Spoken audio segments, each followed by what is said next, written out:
దేశానికి జాతీయ భాష అవసరం లేదు. హిందీని మా మీద రుద్దుతామంటే కుదరదు.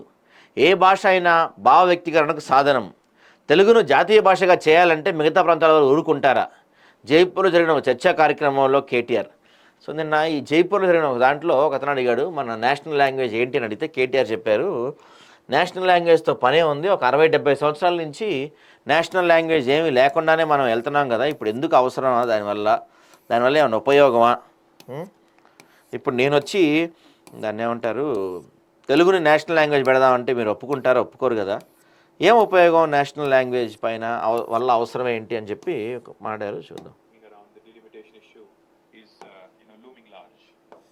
One of the most important things for us to understand, Mariaji, and for all of us to also understand, probably understand the perspective. वैश्विक स्तर पर कई देशों की अपनी राष्ट्रभाषा है, तो आपको लगता नहीं कि एक संपर्क भाषा के रूप में हमारे भारत की भी एक राष्ट्रीय भाषा होनी चाहिए? नहीं, कोई जरूरत नहीं. क्यों? इंडिया ठीक ठाक चल रहा है 78 years, आपको बदलने की क्या जरूरत है उसको? Why do we need a national language when we have done very well for ourselves for the last 78 years? अगर मैं प्रपोज करूं कि तेलुगु बना दो नेशनल लैंग्वेज, आप मानोगे? नहीं ना. India is a democracy brother, not a mobocracy. क्योंकि संख्या ज्यादा है, मैं इसलिए जबरदस्ती इंपोज करूंगा बाकियों पे, ये नहीं चलेगा. సో నేషనల్ లాంగ్వేజ్ అవసరం ఏముంది? ఇప్పుడు బాగానే ఉన్నాం కదా ఇన్ని రోజుల నుంచి. హిందీలో బడ్జెట్ కోసం 50 కోట్లు ఇచ్చినప్పుడు తెలుగు బెంగాలీ భాషల కోసం ఎందుకు ఇవ్వటం లేదు? ఒక వ్యక్తిపై హిందీ నేషనల్ భాష ఎందుకు రుద్దుతున్నారు? మేము తెలుగు భాష రుద్దుతున్నప్పుడు మా మీద హింస ఎందుకు రుద్దుతున్నారు? హిందీ నేర్చుకోవాలా వద్దా అని ప్రజలకు వదిలేయండి, అంతేగాని వారిపై రుద్దకండి. ఎగ్జాక్ట్లీ అది వాళ్ళ ఇష్టం. హిందీ నేర్చుకోవాలా వద్దా, హిందీ ఎంతవరకు అవసరం ఏంటి అనేవి వాటి ఇష్టం. If not make it national, there has to be a common language that can act as a thread to bind all India together. Country and its countrymen can stand united better if there is a commonality and language to converse freely అంటున్నారు. ఏమంటారు జనం, ఏమంటున్నారు? It is the duty of the union to promote Hindi.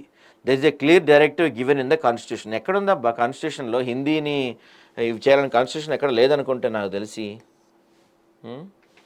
ఇలాంటి విభేదాలతో రాజకీయ నాయకులుగా ఉంటే అది సమాజానికి మరింత చేటు. దేశానికి అంటూ ఏదో ఒక ప్రైమరీ లాంగ్వేజ్ ఉంటే అది మనకే మంచిది. ఎవరు కూడా హిందీ రుద్దడం లేదు. మరేమి చేతకాక ఈ రాజకీయ వారసులు కేవలం ఇలాంటి భాష, యాస, ఇంకా ప్రాంతీయ విద్వేషాలు రెచ్చగొట్టి వారి రాజకీయ లబ్ధి కోసం ప్రజలను రెచ్చగొట్టే విడదీస్తున్నారు. అసెంబ్లీలో వీడే హిందీలో మాట్లాడతాడుగా ఓవైసీతో.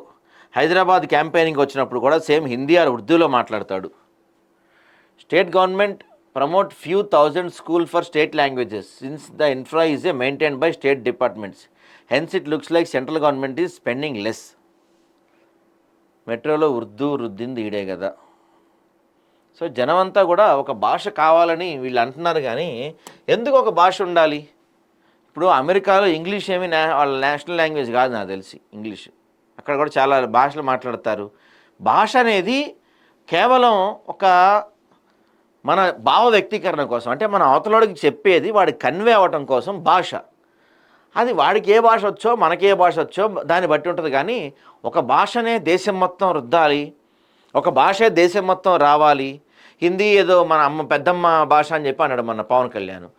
పవన్ కళ్యాణ్ నీకు తెలుసో మాట్లాడతాడో తెలియక మాట్లాడతాడో, హిందీ చరిత్ర ఎంత, తెలుగు చరిత్ర ఎంత, ఆ లెక్కన మాట్లాడుకుంటే 700 సంవత్సరాల క్రితం పుట్టింది హిందీ, దాదాపు 1400 ఏళ్ళ క్రితం పుట్టింది తెలుగు, కొన్ని వేల సంవత్సరాల క్రితం పుట్టింది సంస్కృతం. మరి ఇప్పుడు అందరూ సంస్కృతం నేర్చుకోవాలంటే సరిపోద్దా? కుదరదు కదా. ఇప్పుడు ఏ భాష మాట్లాడేవాళ్ళు, ఒకవేళ హిందీ మాట్లాడేవాళ్ళు ఎక్కువ ఉండొచ్చేమో దేశంలో, అంత మాత్రాన దేశం మొత్తం హిందీయే మాడాలని అంటే ఎలాగా?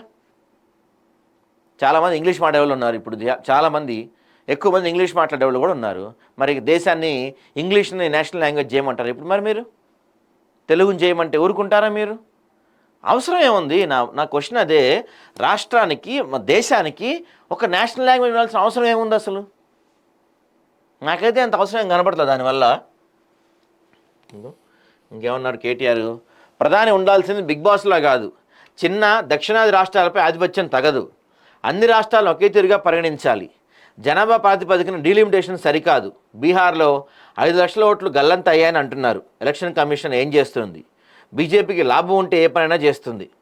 కాశ్మీర్ 2గా చేస్తారని ఎవరు అడిగారు? హిందీ జాతీయ భాష కాదని గుర్తుంచుకోవాలి. దాన్ని బలవంతంగా ప్రజలపై రుద్దితే ఊరుకోం. భిన్నత్వం ఏకత్వమే భారతీయుల బలం. జైపూర్లో టాక్ జర్నలిజం 9వ ఎడిషన్ చర్చలో బీఆర్ వర్కింగ్ ప్రెసిడెంట్ కేటీఆర్ అన్నారంట.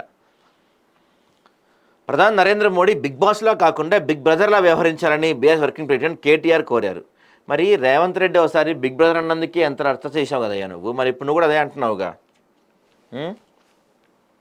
బిగ్ బాస్ లాగా చిన్న రాష్ట్రాలు దక్షిణాది రాష్ట్రాలపై ఆధిపత్యం చెల్లాయని చూడకూడదని, అన్ని రాష్ట్రాలకు ఒకే తీరుగా పరిగణలోకి తీసుకోవాలని సూచించారు. పార్లమెంట్ నియోజకవర్గాల డీలిమిటేషన్ను జనాభా ప్రాతిపదికన చేయవద్దని సూచించారు. ఉత్తర భారతదేశ ఎంపీల సంఖ్య ఆధారంగా నిర్ణయించబడే కేంద్ర ప్రభుత్వం దక్షిణ భారతదేశంపై అలా కాకుండా ఎమ్మెల్యేలు దానిపైన చేయమంటున్నాడు ఈయన. ఉత్తరప్రదేశ్ లాంటి ఒక్క రాష్ట్రం కేంద్ర ప్రభుత్వ ఏర్పాటులో కీలకంగా మారటం సమాఖ్య వ్యవస్థకు మంచిది కాదని హెచ్చరించారు. జనాభా నియంత్రణ అద్భుతంగా పాటించిన దక్షిణాది రాష్ట్రాలకు నియోజకవర్గ పునర్విభజనలో తీవ్ర నష్టం జరుగుతుందని చెప్పారు.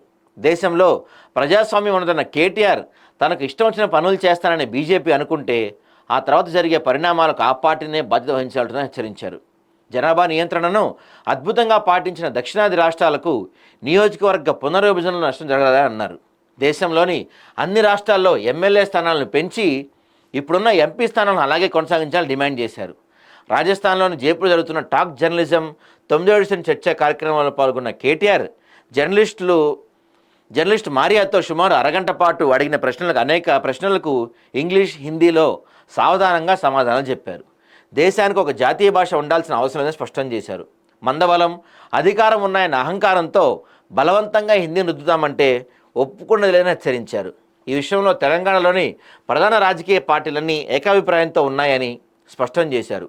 తెలుగు భాషను జాతీయ భాష చేయాలని తాను ప్రతిపాదిస్తే మీరు ఒప్పుకుంటారని ప్రశ్నించారు. భిన్నత్వంలో ఏకత్వమే మన భారతీయుల బలం అని పునరుద్ఘాటించారు. నిజంగా ఇది మన భారతదేశం ఎందుకు వచ్చింది?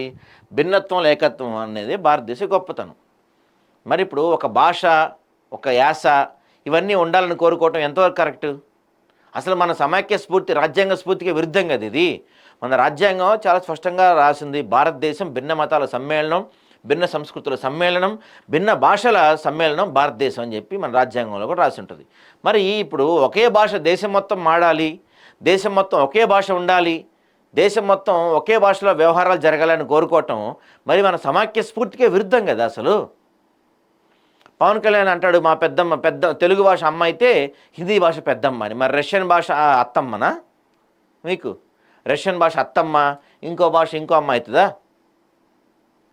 ఏం మాట్లాడతాడో పవన్ కళ్యాణ్? తెలిసో మాట్లాడతాడో తెలియక మాట్లాడతాడో ఆయనకి ఎవరైనా చెప్పండి ఆయనకి. అట్లా కాదని కేంద్ర ప్రభుత్వం ఆదేశించిన కుటుంబ నియంత్రణను దక్షిణాది రాష్ట్రాలు పకడ్బందీగా అమలు చేసేందుకు వాటిని శిక్షిస్తారని కేటీఆర్ నిలదీశారు. జనాభా ప్రాతిపదికన పార్లమెంట్ నియోజకవర్గాల డీలిమిటేషన్ అంటే దక్షిణాది రాష్ట్రాలను శిక్షించడమేనని అన్నారు. పెరుగుతున్న జనాభాకు అనుగుణంగా ప్రజల తరపున వారి సమస్యలను పార్లమెంట్లో మరింత సమర్థంగా వినిపించడానికే రాజ్యాంగంలోని నియోజకవర్గాల పునర్విభజన ఉన్నదని, ప్రతి రాష్ట్రానికి జనసంఖ్య ఆధారంగా పార్లమెంట్లో ఆ రాష్ట్రం నుంచి ప్రాతినిధ్యం ఉండాలన్న లక్ష్యంతో గతంలో పునర్విభజన జరిగేది. అందుకే గతంలో ప్రతి 10 ఏళ్లకు జనగణన, ఆ తర్వాత నియోజకవర్గాల పునర్విభజన జరిగేది. జనాభా విపరీతంగా పెరగడం కారణంగా 1971లో రాజ్యాంగ సవరణ చేసి భారత పార్లమెంట్ స్థానాలను 543 దగ్గర ఫ్రీజ్ చేశాం. 30 ఏళ్ళ తర్వాత మళ్ళీ నియోజకవర్గ పునర్విభజన చేస్తామంటున్నారని కేటీఆర్ చెప్పారు. ఇదిగో పార్లమెంట్లో ఉత్తరాది ప్రాతినిధ్యాన్ని పెంచి దక్షిణాదికి తగ్గిస్తామంటాం సమాఖ్య వ్యవస్థకు మంచిది కాదని కేటీఆర్ సూచించారు. ఫ్యామిలీ ప్లానింగ్ అమలు చేయాలని అన్ని రాష్ట్రాలకు భారత ప్రభుత్వం 1952లో ఆదేశాలు జారీ చేసింది. కేంద్రం ఆదేశం మేరకు దక్షిణాది రాష్ట్రాల్లో కుటుంబ నియంత్రణను పకడ్బందీగా అమలు చేశారు. అందుకే 1948లో 26% ఉన్న సౌత్ ఇండియా పాపులేషన్ 19% తగ్గింది. కానీ ఉత్తర భారతదేశంలో ఫ్యామిలీ ప్లానింగ్ సరిగా అమలు చేయలేక ఉత్తరప్రదేశ్ లాంటి రాష్ట్రాల్లో 1950 నుంచి ఇప్పటి వరకు 239% జనాభా పెరిగింది. అదే కేరళలో 69% మాత్రమే జనాభా పెరిగింది. దేశ అభివృద్ధి, సంక్షేమం కోసం ఫ్యామిలీ ప్లానింగ్ను అద్భుతంగా అమలుపరిచిన కేరళ లాంటి దక్షిణాది రాష్ట్రాలకు నియోజకవర్గ పునర్విభజనలో తక్కువ సీట్లు కేటాయిస్తామనటం అన్యాయం కాదా?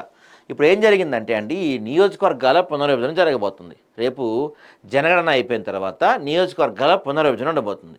సో ఆ నియోజకవర్గాల పునర్విభజన ఎలా జరగబోతుందంటే ఈ జనాభా లెక్కల ప్రకారం జరుగుతుంది. 1952లో మనం ఏం చేసిందంటే భారత ప్రభుత్వం జనాభా విపరీతంగా పెరిగిపోతున్నారు, ఇదే విధంగా జనాభా పెరిగిపోతే మనం చైనాను కూడా దాటి వెళ్ళిపోతామని చెప్పి జనాభా నియంత్రణ పాటించండి అని చెప్పి మనందరికీ అప్పుడు ఈ జనాభా నియంత్రణ గురించి పెద్ద ఎత్తున ప్రచారం చేశారు. దీన్ని ఉత్తరాది రాష్ట్రాలు లైట్ తీసుకుంటే మన దక్షిణాది రాష్ట్రాలు చాలా సిన్సియర్గా ఫాలో చేశాయి. దట్టు కేరళ, ఏపీ, తెలంగాణ రాష్ట్రాలు ఇంకా చాలా సిన్సియర్గా ఫాలో చేశాయి. ఏం చేశారు వీళ్ళంతా, ఇంటికి ఇద్దరు పిల్లలు, ఇద్దరు లేక ఒకరు సెట్ అయిపోయారు చాలామంది. దీనివల్ల ఏం జరిగింది, క్రమక్రమంగా దక్షిణ భారతదేశంలో జనాభా తగ్గింది. ఇప్పుడు నియోజకవర్గాల పునర్విభజన జరిగితే దక్షిణ భారతదేశంలో జనాభా తక్కువ ఉన్నారు కాబట్టి మన దగ్గర పార్లమెంట్ స్థానాల సంఖ్య ఇలానే ఉంటుంది. ఉత్తర భారతదేశంలో మాత్రం పార్లమెంట్ స్థానాల సంఖ్య విపరీతంగా పెరిగిపోతుంది.